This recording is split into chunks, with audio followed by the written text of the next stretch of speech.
If you're looking for a new way to support Side Mission, check out Dubby.gg, an energy supplement company trying to make a difference. Make sure to use code SIDEMISSION for 15% off your order. Thank you, Dubby, for sponsoring this episode, and we hope you enjoy.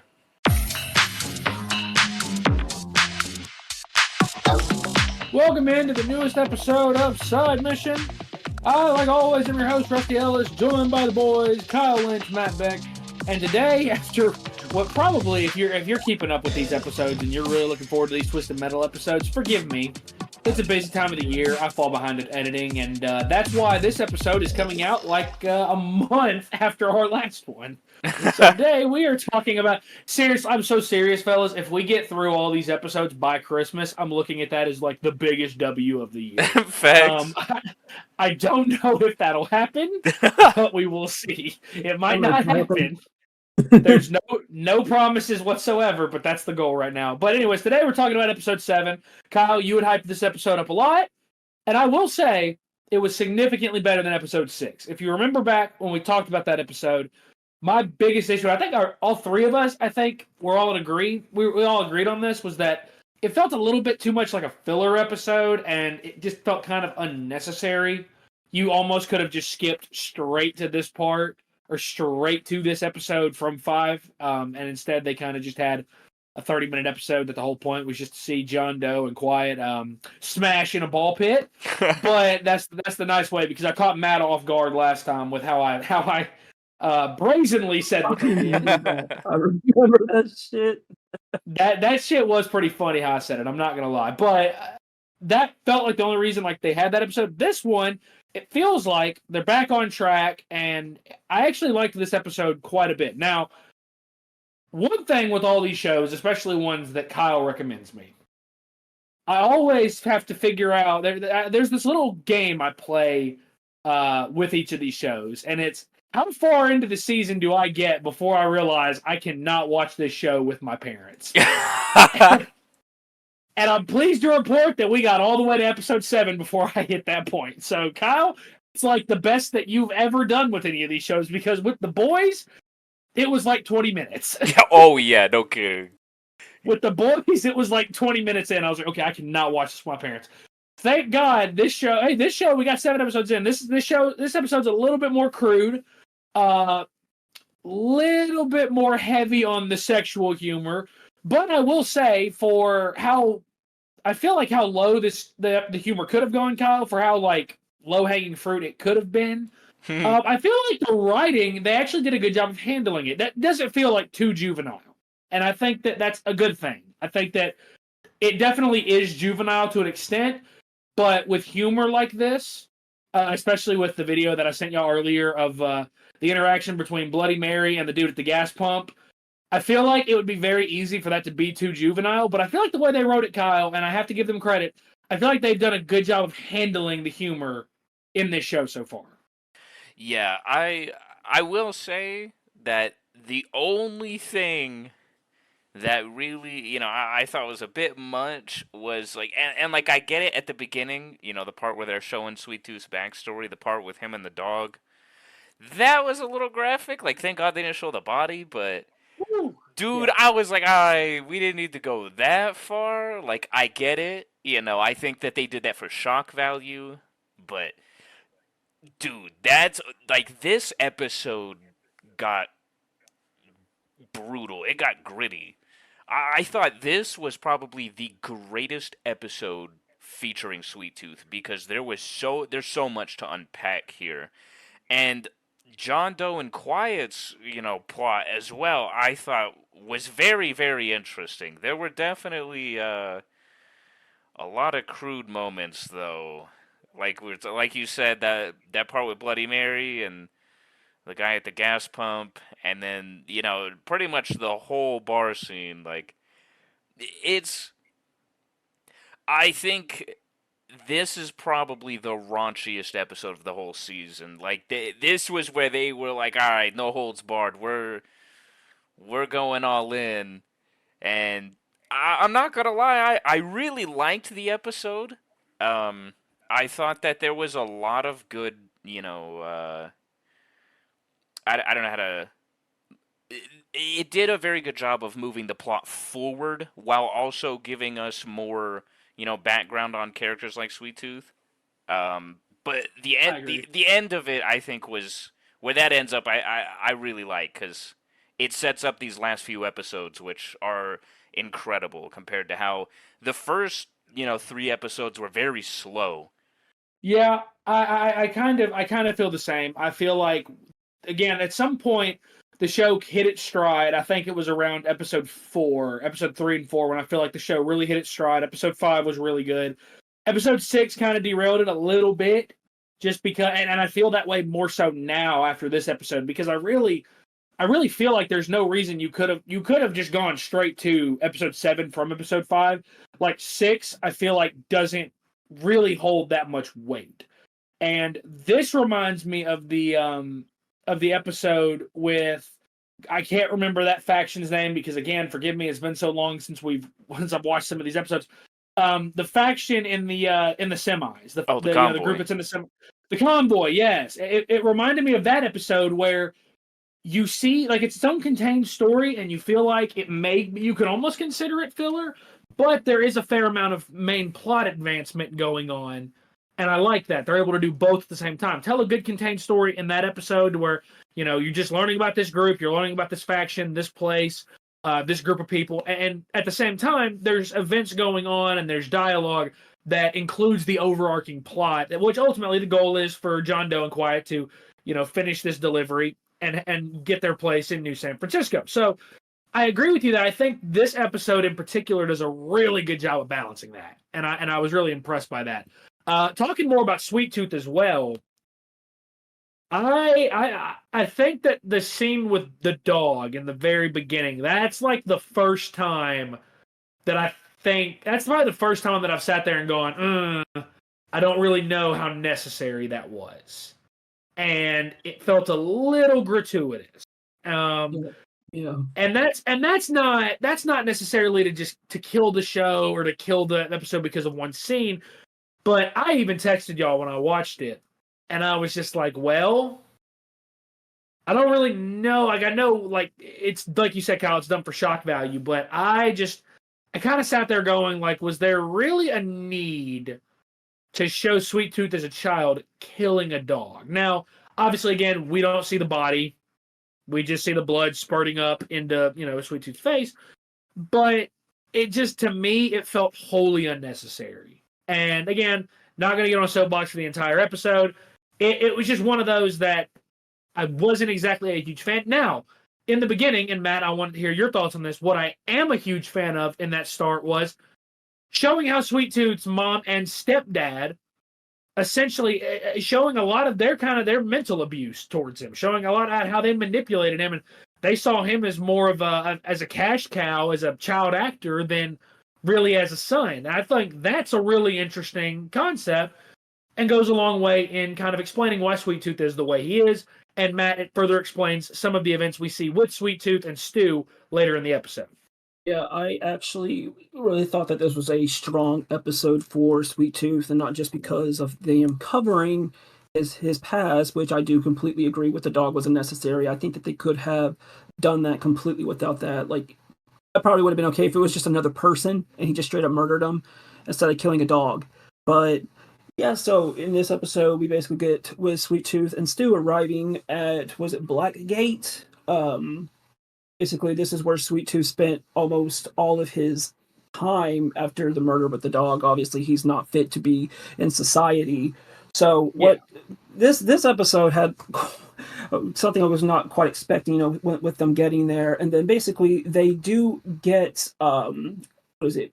I don't want to necessarily say it was a trap, but they do get caught by Agent Stone and everyone else, and that is including Mike, who everyone remembers as Stu's friend. Basically, Sweet Tooth is showing Stu around the cell where he was, and they show the skeletons of the people who basically helped him become who he is today. And I think it was kind of cool that he just crushed their skeletons, or just what was little left of them. Now, when they get back, they see all of Sweet Tooth's his fan club had been shot dead, and it was done by Mike, because we remember that Mike is pretty good at sniping. So he took them out, and then yeah, there was a moment that I wasn't expecting in this, but it had to have happened, and that is Mike finally gets it. I was more surprised about how Stu approached it. I thought he would have been way more sad because this was his friend, but I guess after you're betrayed, and acted like all hot shit to impress the people on Stone's side of things. Yeah, I probably would have took it a little bit harder, but Stu's got a new replacement for Mike with Sweet Tooth anyway. Yeah, I liked kind of Mike seeing that perspective finally, and having kind of that moment of clarity of shit. This I finally understood like why Stu couldn't do this before. I liked that, and I think as a writer, one thing I liked is Mike didn't have to say anything for us to get that. Like you could completely tell by his mannerisms, the look on his face, the look of horror when he realized that it was Stu there. You could kind of tell, like, okay, he realizes he gets it now, and I like that. I'm one of those show me, don't tell me. It's one of those things like if you have to tell me how you're feeling, that kind of kills the entire flow of the scene. I like the fact they were able to show what was going through his head with just the look on his face instead of having to tell us or have him say something, have some kind of inner monologue or have some forced dialogue. I liked that personally. I thought that was a really, really good touch. So, Kyle, we haven't really talked about the pit, and really an interesting place that I can't lie. This was one of the more interesting places they've gone in the show so far for me. This I thought was a really, really interesting because it's again like I've always, and this is a very, very weird like aside, but I've always felt like when you go into gas stations, if you're on a road trip, it always feels like truckers kind of have their own little society because they park in the back away from everybody. Their pumps are away from everybody. They're the only ones typically that use the showers, and those are completely out of view from like normal customers. It's kind of interesting to see a gas station in post-apocalyptic America that is basically like that, but literally just for truckers, just for people that move shit. I like that, and I don't know why that's probably really, really stupid that like was really cool to me, or that it's like something that it kind of justified how I've always felt about like the semi trucker aspect of like Buc-ee's or whatever. Like it's and knowing damn well Buc-ee's don't serve semi trucks. Now that I've said that, I hope that my fellow Buc-ee's fans are not listening because they will crucify me in the comments for that one. But I don't know. I really thought that the pit was really interesting, Kyle. I don't know. Maybe I'm alone in that, but I'm curious as to hear what y'all thought because I really loved that as the setting for this episode. Yeah, I did as well. I thought that, it was really cool seeing a lot of other milkmen in the same place because, we haven't really seen a whole lot of the only one we've really seen is, John Doe. And I don't know. I think it's interesting to see other characters and other personalities in this same kind of role and see how he is so much more unique, how he's so much more different. Like, it's also one of those scenes that, man, you were right. I don't think I could ever watch this with my parents because of the fucking watermelon. Oh my god, dude. Yeah. I can't. Like, what the fuck was that? That was some boys level shit, dude. This guy. Oh man, this is so bad. I can't believe I'm about to fucking Mr. say Slam. this. Mr. Slam. Mr. Slam. He fucking. They call him Mr. Slam because he has a huge. Oh Jesus, I remember this. Dick, and he uses it to smash watermelons. And they show it. They don't show, the whole thing. It's covered, but they show, it in his pants, and he uses it to smash a watermelon, and like, oh man, that was so bad. That was so bad. I don't ever want to see that shit again. Yeah, that was the moment really for me where I was like, and really even when he like explains his name to Quiet, I was just like, yeah, I can't watch this with my parents. Definitely not. If my mom couldn't get through the first like 30 minutes of The Boys, like that's not happening. This is not happening if she couldn't get through that. So, like, I will say that aside, I liked how. Well, I don't know. I don't think I liked it. I thought the whole kind of backstory between John Doe and Bloody Mary was really interesting. Yes. And I found it really interesting because I think that all three of us have maybe been there in some kind of relationship, at one time or another in our lives. Not necessarily saying right now, if anybody specific is listening, but I feel like we've kind of been there where, we all, I think, have that ex. Well, Kyle maybe doesn't. I don't know. Kyle, you go scorched earth a lot on people, but that's why we love you. But it's one of those where I think we all like have that ex that maybe we're still like relatively friendly with. Like if they, you can have a conversation with them, you can be cordial with them, and it's not really weird. Well, Bloody Mary is essentially that for John Doe, and when she notices how he looks at Quiet and how he's treating her, and she hears like the information that he is telling her and that Quiet's telling her, and she hears about how quick he's taking her on deliveries and stuff like that. She gets jealous, and you see that jealousy build up the entire episode into the final conflict, where a drunken John Doe lets slip that this is his last delivery and that he's trying to get into New San Francisco. Obviously, leads to the big, the conflict at the end with the big old brawl in the pit stop. And I liked that. I felt like, as crazy as the show has been and as crazy as this episode was, I felt like we can all relate to that.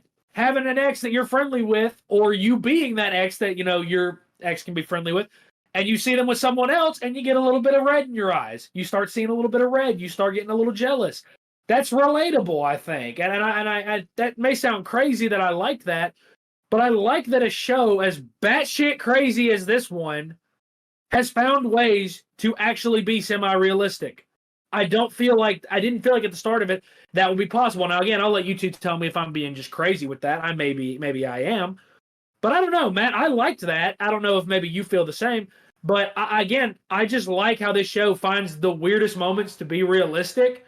But I also respect it because it's a show that shouldn't be realistic at all. Yeah, and I think that is how that the show is really well balanced, and it's not just like one full genres, that they do find the human side of these people in the post-apocalyptic setting.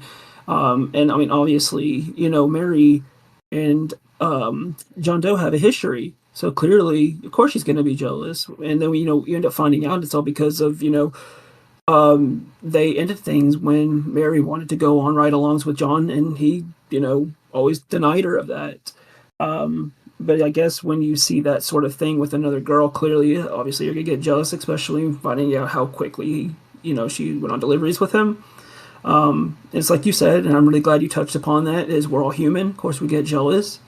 It's going to happen. It doesn't have to be over a person. It could just be over something that somebody has that you don't have. Yeah. So well, of course, I think about it like if you see a friend get a promotion at work and they've only been at that job for like 6 months. You've been at your job for, let's say, like 5 or 6 years, and you haven't been promoted at all. It's just human nature to maybe be a little bit jealous. That's all it is. Yeah, exactly. And I definitely feel like that we got a fantastic conclusion by the end of this episode with the kind of rivalry that they were building up between Mary and Quiet. It is very sad on Mary's part, but I mean, Quiet's a badass. Like, bar none. I really like Quiet. She's my favorite character, and I like seeing her kind of get the win every so often, especially because of how hard she had it earlier in the season. So, any victory for her is a victory. That's very cringy, isn't it? No, but listen, I feel what you're saying, though. Like, I feel what you're saying. Yeah. Like, listen, I think Pedro Pascal knocked it out of the park, and Bella Ramsey did as well in The Last of Us. Mm-hmm. Yeah. I'm not so sure that Stephanie Beatriz is not my favorite performance in a video game adaptation this year, though. She's been, especially the last couple of episodes, she's been really damn good. Like, she has been really damn good. So it's I don't think I could. I see what you're saying. I mean, you say it may sound cringy. I mean, Kyle's probably cringed at the. They made a character that you want to root for. Yes, and again, in Twisted Metal, that's impressive. Like, that's impressive that in a show like this, you managed to create a couple characters that we care about and then we want to see win. Like, I mean, let's be real, Kyle. When this show first started, what did you want to see? You wanted to see shit blow up. Yeah. Yeah, facts. Car battles. Yeah, I mean, and now we're all invested, and I mean, y'all have already seen the ending. I have not, but like, I want to see these two win. I want to see these two win, and I think that's nuts that in Twisted Metal they actually gave these characters good characterization. That's awesome. I think that's great. Yeah. So there's one line at the end, and this is probably my favorite line in the entire show so far. And this excites me for what's ahead. And it's the last shot with Agent Stone, where he tells the two people with him, he goes, the only thing more fun than shooting fish in a barrel is trapping them in the barrel in the first place.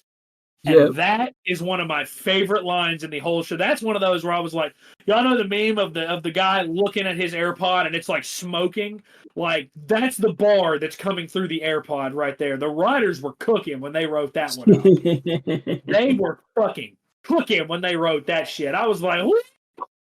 And Thomas Hayden Church nailed the delivery too. Like, he said that and I was like, there's about to be some nasty shit that goes down. Yeah, it's enough to get you excited for the next episode. Oh yeah, like that is like the line where I was like, oh boy, this is about to get good. So, fellas, Kyle, I'll start with you, and then Matt, you can let me know if there's anything else. I feel like we've touched on everything.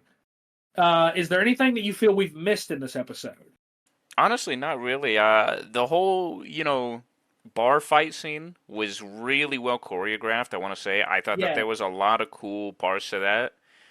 Now how Bloody Mary got the fuck back up, I have no idea. I thought that bitch was dead. And, yeah, for real.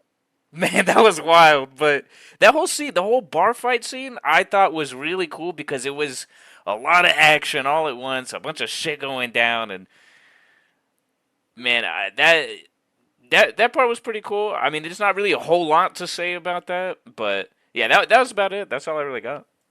I will say another line that I love, and I'm glad that you brought that up because it reminded me. I love the line from Quiet of "Don't let revenge ruin your shot at a second chance." I like that. There you go. Yeah. Like that's another one where I was like, the writers are starting to get in their bag a little bit as we get towards this climax. They're starting to get in their bag a little bit, and I like this. So, Matt, is there anything else you wanted to bring up? I guess the only thing I want to mention is the fact that I kind of parallels between Sweet Tooth and John Doe, because in this episode we got, a better look at their histories, because we still don't know a lot about them, especially John Doe. And I do like the fact that, they don't force us constant flashbacks for each episode. I like that they just kind of periodically make an appearance so we can just get a little learn him just a little bit more. And then, clearly Sweet Tooth was like the star of the show once again, but it's kind of hard not to be when Sweet Tooth is in the episode. Yeah, I will say the use of flashbacks has been really, really smart by the writers and by the whole production team. I think that using them when they are relevant to build up certain characters at certain times are good. I think that if every episode started with a flashback, I'd probably get sick of it. I'd probably be tired of it. So I do have to agree with you there. I think that's a great point that they've used flashbacks when they've been sparingly used, I believe, at least in my opinion they have been, but they've been smart when they've been used. They've made sense. So I do agree with that as well. So I think that's a good place to wrap up this episode. So that is going to do it for this episode of Side Mission. Be sure to check us out on Twitter at Side Mission Pod. You can follow us on Facebook as well at Side Mission Podcast. For the boys, for Matt, for Kyle, I'm Rusty. Thanks for listening.